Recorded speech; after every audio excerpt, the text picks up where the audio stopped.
My aunt's voice cut across the lawyer's office like a knife. Honestly, she doesn't need to be here. She wasn't even in the will. My cousin Bridget smirked from across the table and whispered just loud enough for me to hear. Maybe she thought playing nurse would pay off? I didn't say a word. Not yet. I just sat there, gripping the sealed envelope in my purse, and waited. My name's Hannah Lewis. I'm 29 years old. I teach second grade at a public elementary school, drive a 12-year-old Honda, and live in a one-bedroom apartment with a leaky faucet I still haven't fixed. I'm not glamorous. I'm not rich. My cousin Bridget? She's a real estate agent with a luxury SUV and designer sunglasses permanently perched on her head. My Aunt Patricia's always comparing us. Always. Bridget just closed another 6-figure deal. What are you up to, Hannah? Still cutting construction paper? But here's the thing they didn't understand.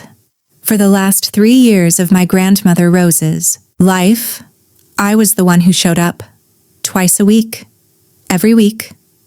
I helped her with groceries, sorted her medications, sat with her on hard nights when she couldn't sleep, and the loneliness felt too heavy. The rest of them? They showed up on Christmas, maybe Thanksgiving, and whenever they needed money. I wasn't the one with designer bags or new cars, but I had something they didn't. Grandma's trust. And I knew this day would come. I just didn't expect them to be this cruel about it. Has your family ever treated you like this? Share your story below. I read every one, and I promise, you're not alone. It started 2 days earlier at Grandma Rose's funeral reception. The family rented out this upscale community center with white tablecloths and catered finger food that nobody was eating. I was standing near the dessert table trying to hold it together when I heard my cousin Bridget and Aunt Patricia whispering a few feet away. Bridget leaned in close. Mom's lawyer said the house alone is worth $400K. We'll split it, obviously. My stomach dropped. I walked over, gentle as I could. Hey, when are we meeting with the estate lawyer? Aunt Patricia's face went hard. That's family business, Hannah. This doesn't really concern you. Bridget didn't even look up from her phone. You were sweet to spend time with her, but let's be honest, you didn't contribute financially. I stood there, frozen. They'd already planned everything. Without me. Like I didn't even exist. I left the reception early, hands shaking the whole drive home. 2 days later, I got a voicemail from Aunt Patricia. Her voice was clipped, businesslike. The will reading's scheduled for Thursday at 2. Just immediate family, so we'll keep you updated if there's anything you need to know. Immediate family, like I wasn't her granddaughter. Like I hadn't been there when Grandma fell in the shower, or when she got the pneumonia diagnosis, or the 100 other moments they weren't around for. I called the lawyer's office directly. The receptionist was kind.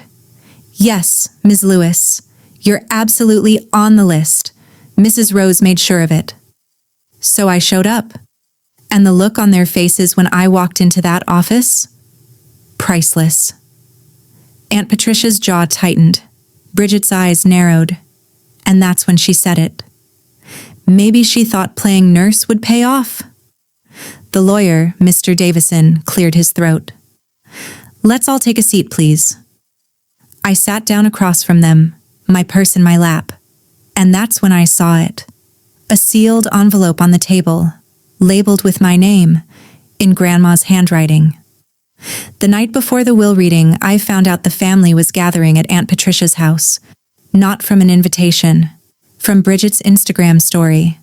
There they all were, around her dining room table, wine glasses and printed documents spread out like a war room. I drove over, rang the doorbell. My uncle opened the door, looking uncomfortable. Oh, Hannah, we didn't think you'd want to come. It's just estate stuff. I could see them through the doorway, laptops open, lists of furniture, jewelry, Assets. Bridget glanced up from her notes. Hannah, this is kind of a private conversation. A private conversation about my grandmother. I left without saying a word. I sat in my car for 10 minutes, crying so hard I couldn't see the road. The next day, I showed up early to the lawyer's office. I sat in the waiting room, hands folded, trying to breathe. An elderly neighbor of Grandma's, Mrs. Callahan, spotted me. "Oh, Hannah, sweetheart, how are you holding up?" Before I could answer, Aunt Patricia's voice boomed across the room. "She's fine. Hannah's just here hoping for a handout, aren't you, sweetie?" Bridget laughed. Loud. Grandma felt bad for her. Always did. Mrs. Callahan looked horrified. My face burned. The lawyer's assistant called us in before I could say anything. Thank God, because I don't know what I would have said. Once we were inside, Mr. Davison started going through the will. Standard stuff at first. The house, the savings account, Grandma's car. Then Aunt Patricia interrupted. Her voice was sharp, pointed. "Before we go further, I think we need to address something. Hannah's been spending a lot of time alone with my mother the last few years. We're worried she may have influenced her." Bridget jumped in immediately. She had access to the house, the accounts, everything.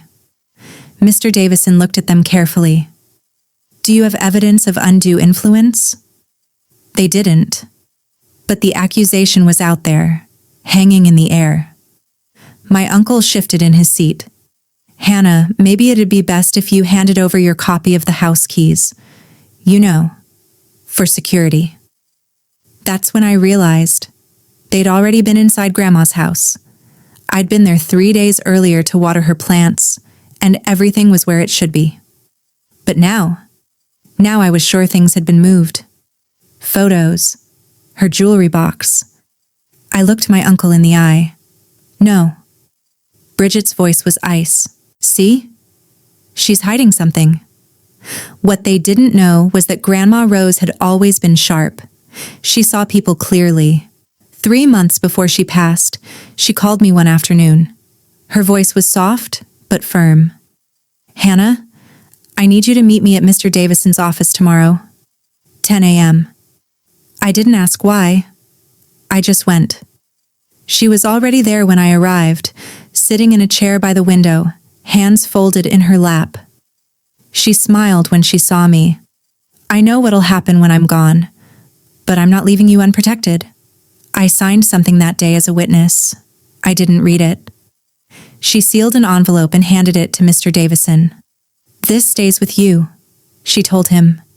Then she looked at me. "You'll understand when the time comes." Now, sitting in that office with my aunt and cousin glaring at me, I understood. Grandma had seen this coming. For years. And she'd made sure I wouldn't face it alone. Mr. Davison raised a hand to quiet the room. "Let's all settle down, please." He caught my eye, just for a second, and nodded. Calm. Professional. "We'll get to everything." Bridget pulled out her phone and started taking notes on the assets. Aunt Patricia smiled smugly and whispered to my uncle. I knew she wouldn't leave Hannah much. Mr. Davison continued reading. The house went to Patricia. The savings were split. The car went to Bridget. They looked satisfied, victorious. Then Mr. Davison paused. "However, there is a codicil, filed and witnessed 3 months prior to Mrs. Rose's passing." Aunt Patricia's smile disappeared. "A what?" "An amendment, specifically naming Hannah." Bridget tried to interrupt, but Mr. Davison raised his hand. He pulled out the sealed envelope with my name on it. Aunt Patricia's voice turned sharp. "She made her write that. I told you." Mr. Davison's tone didn't change, but his words were firm. "Mrs. Rose filed this personally, with 2 independent witnesses. I was one of them." Bridget and Patricia exchanged panicked looks. Mr. Davison slid the envelope across the table. She asked that you read this aloud yourself, Hannah. My hands shook as I opened it. Inside was a handwritten letter on floral stationery, Grandma's handwriting, and a signed codicil. I took a breath, and I started reading. To my granddaughter Hannah, who loved me not for what I had, but for who I was. My voice cracked, but I kept going. I've watched my family these last years. I've seen who comes when they need something, and who comes just to sit with me. The letter listed specifics. Bridget missed Grandma's 80th birthday, claiming a work emergency. She was on vacation in Cabo. Aunt Patricia called twice in 2 years, both times to ask Grandma to co-sign loans. And then Grandma wrote about me. Hannah was there through my falls, my fears, my lonely nights. I could barely get the next part out.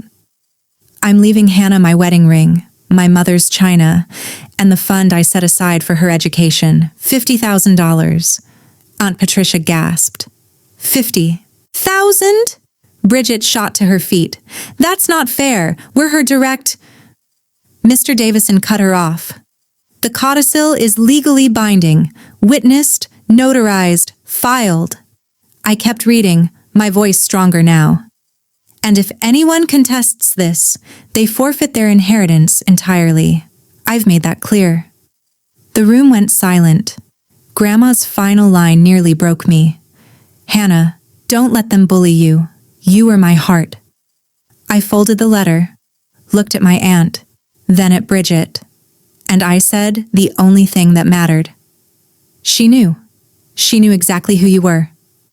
Aunt Patricia tried one last time. She was medicated, confused. Mr. Davison's voice was steel. She was of sound mind. I verified personally. This document is ironclad. Bridget grabbed her purse and stormed out. Aunt Patricia sat frozen, pale and silent. My uncle muttered something that might have been an apology. I didn't acknowledge it. A few days later, I went to pick up Grandma's things. Her wedding ring, the china set her mother, brought from Ireland, and a small wooden box filled with letters and photos. My family tried calling. I didn't answer. Inside the box, I found a photo of me and Grandma in her kitchen. We were baking cookies, flour on our hands, laughing. I don't even remember who took it, but looking at it now, I realized something. The money helped. It really did. But the real inheritance? It was knowing I was loved. For who I was. Not what I could give. I heard through my uncle that Bridget and Patricia were fighting now. Over the house, the assets, threatening lawyers. And I felt nothing. No anger. No sadness. Nothing. I set up a small scholarship for students in my school district in Grandma's name, and I wear her ring every single day, a reminder that I was always enough. For the first time in my life, their silence didn't hurt me. It freed me. Where are you watching from? Drop it below. I always check. If you've ever been the one who stayed when everyone else left, you know what this feels like. Sometimes the people who love you quietest love you strongest. Hit subscribe if this story meant something to you. And if you've got a story like mine, I want to hear it. Share it in the comments. You're not alone.